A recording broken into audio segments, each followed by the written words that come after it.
Hey guys, I have an idea for you. Instead of trying to love others better, what if we just focused on receiving love from God? When I first thought about that idea, it sounded like a cop-out. I'm kind of the type of person that I like to do stuff. Can you relate? Yeah. I don't like being still. I like being a part of the action. I like doing something. But God gave me this idea that to love others better, I needed to receive. Let me share with you what God showed me when I was having a hard time loving others.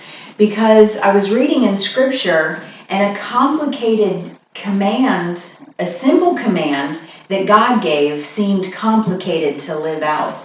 Because I was reading in John, Jesus is talking to his disciples. It's the night of the Last Supper, and he tells them, "A new command I give you, love one another as I have loved you. So you must love one another. By this, everyone will know that you are my disciples if you love one another." Sounds pretty simple. Love one another. Except there's a catch. When I looked at this again, it says, love one another as I have loved you. We're supposed to love people like Jesus did. And if we think about what he was talking about in that moment, he had washed the disciples' feet. He had cared for them. These were guys that were, in a few hours, going to totally abandon him, and he knew that. One of those guys was going to betray him, and one of those guys, Peter, was even going to deny that he knew him. But yet Jesus said in that moment, love like I did. That's a lot of pressure. Paul tells us in 1 Corinthians, this is another picture of what love looks like, and maybe you'll understand why I felt like there was such a weight on me to love well. He says, love is patient. Love is kind. It does not envy. It does not boast. It is not proud. It does not dishonor others. It is not self-seeking. It is not easily angered. It keeps no record of wrongs. Love does not delight in evil, but rejoices with the truth. It always protects, always trusts, always hopes, and always perseveres. That doesn't sound so simple. That sounds tough. It sounds hard. In Proverbs, there's a verse that says, a friend loves at all times, and a brother is born for a time of adversity. Adversity is something tough. It's a struggle. Loving others is hard. Have you ever had a hard time caring about someone or showing them love? I think you automatically think of a particular person or a particular situation. Don't say it out loud just in case you're sitting next to them. That would be embarrassing. It's hard. So I was wrestling with this, and God showed me something in a devotion I was studying at the time for our small group. And there were two questions in it that really stuck out to me.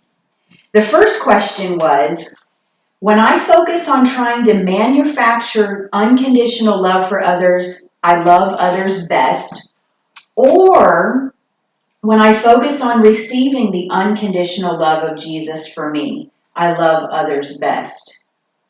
Did you hear the two differences? There was the word manufacture and the word receive. So when I manufacture love for others, I love them well, or when I receive unconditional love for Jesus. And it hit me. I had this grand revelation. No wonder I was exhausted. I was trying to love others out of my own supply of strength and energy and caring. So God showed me something else. He took this one revelation and watered the seed that he planted in my heart, this next idea. It was something so simple. We were sitting around this table, and we were doing our regular devotion time during our homeschool time, and we were reading this passage from Romans. And it was pretty simple, and it said, and we know that in all things God works for the good of those who love him, who have been called according to his purpose. And I saw it. God is doing all this stuff in this verse. it says that God is working all things and that He has a purpose for us. The only thing we're doing is loving God. But what does that look like? Is that just like, I'm just chilling and I'm loving God, I'm not doing anything? No. When we are loving God, there's things that we're doing. We're being obedient to His word. We're reading the word so that we know what obeying God looks like. We're talking to Him. We're having a relationship with Him. We're praying.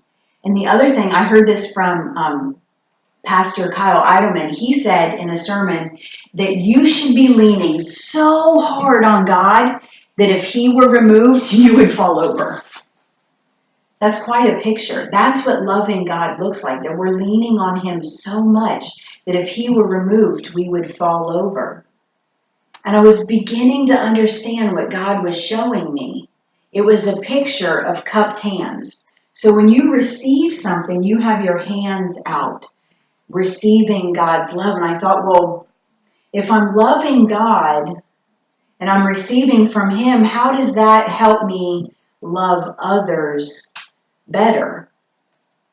Because I'm in the ready position, how does that help other people? And while we were around that table that morning doing our devotions, God showed me that when we are loving others, when we're in the ready position, receiving God's love, we are still doing all the stuff we're supposed to be doing.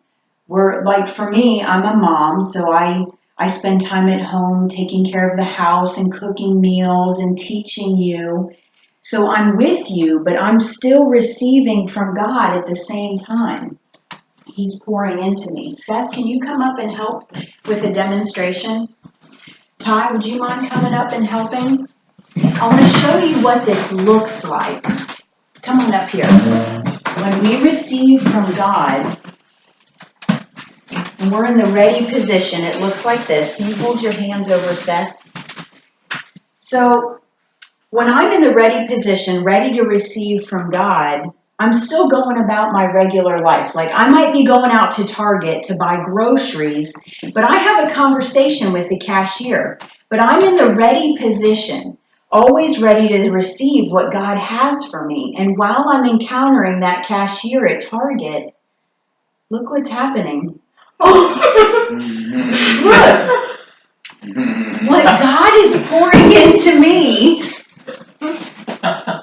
it's overflowing. Thank you, Seth. You are so brave. Thank you, Ty. When God is pouring into me, it overflows into other people. And finally, I could understand what God was trying to show me. I didn't have to keep working so hard to manufacture love for other people. I just had to receive what He had for me in all the places that I go. And it would overflow.